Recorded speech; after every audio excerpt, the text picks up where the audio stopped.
नमस्ते सदावत्सले मातृभूमि। हम लोग बात करने जा रहे हैं देश के विरुद्ध, प्रधानमंत्री के विरुद्ध, सेना के विरुद्ध या पॉलिटिक्स का वो स्तर जो स्तर मानवीय भावनाओं को भी मार देता है। लेकिन चूंकि सफलता उसी में मिलती दिखाई पड़ती है तो लोग और उसकी चूड़ी टाइट करते हैं। ये कभी-कभी ऐसा होता है जैसे सब्जी बहुत अच्छी बनती है तो उसमें लोग मसाला ज़्यादा डालने की कोशिश करते हैं, जितना मसाला अच्छा पड़ेगा उतना ही स्वादिष्ट बनेगा। ऐसा नहीं होता, सब्जी खराब हो जाती। लेकिन जो एक्टिविज्म है जिसको हम भारत में ये कह सकते हैं कि भाई लोग बड़े उत्साहित रहते हैं और उत्साह में क्या ना कर जाएं। मैं ऐसे ही एक केस की चर्चा करना चाह रहा हूं। बात पहलगाम को लेकर थी। पहलगाम में नाम पूछकर हत्याएं की गई। अब ये जो नाम पूछकर हत्याएं की गई इसका क्या मतलब होता है? नाम पूछकर हत्याएं करने का मतलब बिल्कुल साफ है कि हम किसको मारना चाहते थे, क्या करना चाहते थे, किसको नुकसान देना चाहते थे। ये वही आक्रांताओं की सोच है जो ये कहते हैं कि नीति साहब इस्लाम तो इसलिए बना है क्योंकि वो टॉप एंड टॉपर हैं। वो तो उनके मन में ये बात निश्चित तौर से इसलिए आती है क्योंकि वो उनको लगता है कि नहीं, उनको जो रॉन्ग गाइडलाइंस दी गई और जो कुछ सिंड्रोमिक प्रॉब्लम्स की वजह से, सिंड्रोमिक प्रॉब्लम में हार्डवेयर की बात करता हूँ, सॉफ्टवेयर तो गड़बड़ होता ही है, हार्डवेयर भी गड़बड़ हो जाता है। सिंड्रोमिक प्रॉब्लम भारत में कही जाती है जब 5 पीढ़ियों में विवाह हो जाए तो फिर वो सिंड्रोमिक प्रॉब्लम होने वाले बच्चे सिंड्रोमिक प्रॉब्लम से ग्रसित होते हैं। और सिंड्रोमिक प्रॉब्लम का मतलब बिल्कुल साफ है कि वो मानसिक रूप से विक्षिप्त होते हैं। अब वो दिखे ना, बॉडी बिल्कुल ठीक लग रही है लेकिन मानसिक रूप से विक्षिप्त है, अंदर गड़बड़ है तो कैसे सुधरेगा। तो मानसिक रूप से विक्षिप्त लोग जिनको ये बात समझाई जाती है कि नहीं नहीं वो तो ये तुम्हारे बिरादरी वाले हैं और ये दूसरे वाले हैं और ये तो काफिर हैं, इनको मारना है, ये सोचकर पहलगाम में इस तरह की घटना हुई। और करने वाले मानसिक रूप से विक्षिप्त हैं क्योंकि अगर अल्लाह मारना चाहता, जिसको वो अल्लाह कहते हैं, ये सच है कि झूठ है मुझे पता नहीं, लेकिन जिसको वो अल्लाह कहते हैं अगर वही मारना चाहता तो उसकी शक्तियां कम है क्या? वो इंसान से मरवाता है, इंसान उसके लिए मारता है, हत्याएं करता है। क्या अल्लाह इतना ताकतवर नहीं है या अल्लाह ऐसा नहीं है कि वो सब ठीक कर दे? नहीं, वो तो ज़मीन पर बनाए हुए जो जिनको हिप्नोटाइज़ किया जाता है, जिनको अपनी राजनीति के लिए इस्तेमाल किया जाता है, जिसको संसार को बर्बाद करने के लिए इस्तेमाल किया जाता है, आक्रांता वर्ग होता है। इसके अलावा वो कुछ नहीं है। वो ना तो इस्लाम को मानता है या किसी रिलीजन को नहीं मानता, लेकिन इस्लामिक रिलीजन में जो गलत थॉट बन गए हैं या जिनके इंटरप्रिटेशन जैसे भी हो गए हैं, वो परिणाम तो उसका ही है, इसमें कोई शक नहीं है। लेकिन अब वो हार्डवेयर कमजोर था या हार्डवेयर सिंड्रोमिक प्रॉब्लम था तो उसमें हिप्नोटाइज करना आसान था, इसलिए उन्होंने मार दिया। चलिए मार दिया, और ये बात बतानी आवश्यक है, सभी मीडिया चैनल बताएंगे, सरकार भी बताएगी और प्रधानमंत्री भी उस बात को लेकर स्टेटमेंट देंगे कि भाई ये धर्म नाम के पूछ कर मारा गया, क्या बुराई है इसमें। सेना भी बताएगी कि भाई वहां रिलीजन पूछकर मारा गया, सेना प्रेस कॉन्फ्रेंस करती है और बोलती है कि रिलीजन पूछकर मारा गया।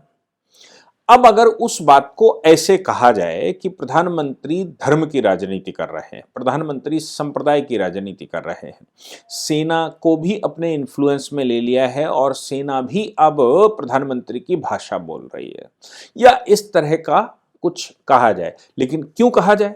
क्योंकि एक तो होता है कि मन में है, दूसरा ये होता है कि साहब हमें कहना है, तीसरा उसमें ये होता है कि मुझे यूट्यूब चैनल चलाना है या फिर मुझे सोशल मीडिया का प्लेटफॉर्म बनाना है और उसके माध्यम से मैथिली ठाकुर की तरह हो सकता है कि पॉलिटिक्स में आ जाए।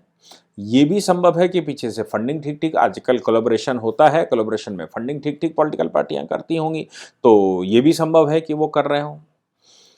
मैं बात कर रहा हूं एक लोक गायिका अपने आप को कहती हैं, हालांकि ज्यादा उम्र नहीं है उनकी, लेकिन वो अपने आप को लोक गायिका कहती हैं। लोक गायिका का मतलब जिन्होंने शुरू किया यूपी में काबा, यूपी में काबा।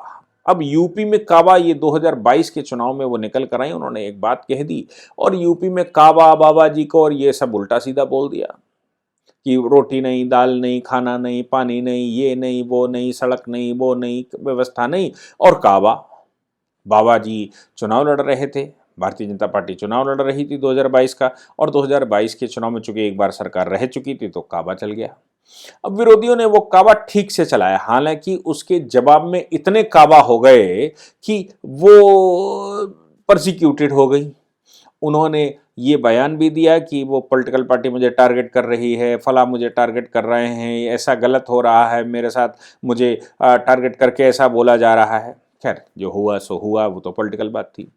लेकिन जब ये घटना पहलगाम की हुई, तो उस घटना में नेहा सिंह राठौर, जो अपने आप को वो कहती हैं, नेहा सिंह राठौर ने ट्वीट किए एक्स पर और बयान भी दिए, और ये काबा टाइप का भी चलाया होगा। इसको लेकर लखनऊ में उनके खिलाफ एफआईआर हो गई, कई जगह एफआईआर हुई, कई एफआईआर नेहा सिंह राठौर के खिलाफ हो गए। पहले वो हाई कोर्ट आई क्वैश करवाने के लिए कि एफआईआर क्वैश की जाए, मुझे फंडामेंटल राइट है आर्टिकल 19(1)(a) में। हाई कोर्ट ने मना कर दिया क्वैश करने से, वो सुप्रीम कोर्ट गई, क्वैश कर दीजिए, क्योंकि बड़े बड़े वकील खड़ा होते हैं। सुप्रीम कोर्ट ने भी उस समय ये कहा था कि तुमने प्रधानमंत्री को बोला है, तुमने सेना को बोला है, और बिना किसी एविडेंस के, बिना किसी साक्ष्य के, बिना किसी ग्राउंड के बोला है, तो कैसे तुमको तुम्हारी एफआईआर को क्वैश करवाए? जाइए इन्वेस्टिगेशन करवाइए, इन्वेस्टिगेशन होने दीजिए, कहीं फंडिंग तो नहीं है, कहीं पीछे से कुछ गड़बड़ तो नहीं है, किसके इन्फ्लुएंस में हो रहा है, क्या कर, ये पता तो लगे, इन्वेस्टिगेशन होगा। अब इन्वेस्टिगेशन होना मतलब जब कह दिया, तो वो गई अब एंटीसिपेटरी बेल मांगने। एंटीसिपेटरी बेल पहले तो उत्तर प्रदेश में थी ही नहीं, लेकिन योगी आदित्यनाथ जी के बैठने के बाद उन्होंने एंटीसिपेटरी बेल यानी कि अग्रिम जमानत लागू कर दी। अब अग्रिम, उस समय क्या होता था, जब एंटीसिपेटरी बेल नहीं होती थी तो अरेस्ट स्टे के लिए जाते थे, क्वेश्चन के लिए जाते थे। अरेस्ट स्टे कोर्ट दे देता था और कहता था कि जब चार्जशीट जब सबमिट हो और मिल जाए तभी इनको गिरफ्तार किया जाए। यानी कि ये कहा जाता था कि पुलिस हैरेसमेंट ना कर सके, पुलिस के हैरेसमेंट से बचा लेगी कोर्ट। अभी अग्रिम जमानत भी वैसा ही कुछ था कि पुलिस के हैरेसमेंट से कोर्ट बचा ले। तो अग्रिम जमानत हो जाती है, जमानत होने के बाद वो सामने हो जाते हैं। हालांकि वो अग्रिम जमानत वाला मामला वो परमानेंट जमानत में कन्वर्ट होगा कि नहीं होगा, और वो जमानत कब तक के लिए है, ये एक बड़ी बेंच के सामने सुप्रीम कोर्ट में पेंडिंग है, एक यूनिवर्सल रूलिंग के लिए, क्योंकि अलग अलग हाई कोर्ट उसको अलग अलग इंटरप्रेट करते हैं। At least Uttar Pradesh high court या इलाहाबाद हाई कोर्ट की बात करूं, वो अग्रिम जमानत के बाद दोबारा जमानत की भी बात करता है। जहां तक मैं समझता हूं, रेगुलर बेल के लिए आपको आना पड़ेगा। तो वो गई हाई कोर्ट अग्रिम जमानत लेने के लिए कि भाई मुझे एंटीसिपेटरी बेल दे दो। उनके वकील ने आर्टिकल 19(1)(a), जो कि कम्युनिस्टों का या फिर मैं कहूँ अर्बन नक्सल का, या जिनको भारतीय जनता पार्टी अच्छी नहीं लगती, जिनको सेना अच्छी नहीं लगती, जिनको प्रधानमंत्री अच्छे नहीं लगते, वो बोलते भी हैं उल्टा सीधा, और आर्टिकल 19(1)(a) उनका सहारा है। तो उन्होंने कहा कि भाई मैं सोशल मीडिया प्लेटफॉर्म चलाती हूँ और आर्टिकल 19(1)(a) जो है मेरा फंडामेंटल राइट है। वो जेएनयू वाले भी कहते थे भारत तेरा ऐसा होगा इंशाल्लाह इंशाल्लाह। अब आर्टिकल 19(1)(a) में right to speech and expression तो है, लेकिन सब्जेक्ट टू द आर्टिकल 19(2) है, यानी कि वो एब्सोल्यूट राइट नहीं है, वो सब्जेक्ट टू आर्टिकल 19(2) है। और आर्टिकल 19(2) ये कह रहा है कि आप पब्लिक डिस्क्वालिटी, आप हार्मनी और ये भंग नहीं कर सकते। आप ऐसा कुछ कर रहे हैं तो फिर ये स्पीच एंड एक्सप्रेशन में नहीं आता। अब सवाल कई बार ये भी आ चुका है कि आर्टिकल 19(1)(a) बनाम आर्टिकल 19(1)(a) बनाम देशद्रोह, बनाम स्पीच, बनाम डिफेमेशन बहुत बार आ चुका कोर्ट में, और हर बार कोर्ट ने यही कहा कि भाई स्पीच का राइट है, वो उसका एक रिस्ट्रिक्शन है, उससे ज्यादा नहीं कर सकते। नेहा सिंह राठौर ने प्रधानमंत्री के लिए और इनके लिए वो रिलीजियस भावना पीछे देख ली उन्होंने कि भाई धर्म पूछ के वो मार रहे, वो नहीं देख पाई। वो जिसने नाम हिंदू देखकर गोली मारी, केवल आदमियों को, उनको नहीं देख पाई। वो देख ये पाई कि भाई सरकार जो बात कह रही है वो बात तो हिंदू को लेकर कह रही है। उसको तो कहना चाहिए भारत के लोगों को मार दिया, उसको कहना चाहिए कि भारत के लोगों को मारा, किसी हिंदू को नहीं मारा। नाम पूछकर मारने से क्या, वो तो मार दिया। ऐसा प्रधानमंत्री का भाषण आ गया, सेना का स्टेटमेंट आ गया, उसको लेकर उन्होंने ट्वीट कर दिया। ट्वीट के बाद उनके खिलाफ मुकदमा हो गया, कोर्ट चली गई पहले क्वैश करवाने, अब अग्रिम जमानत लेकर।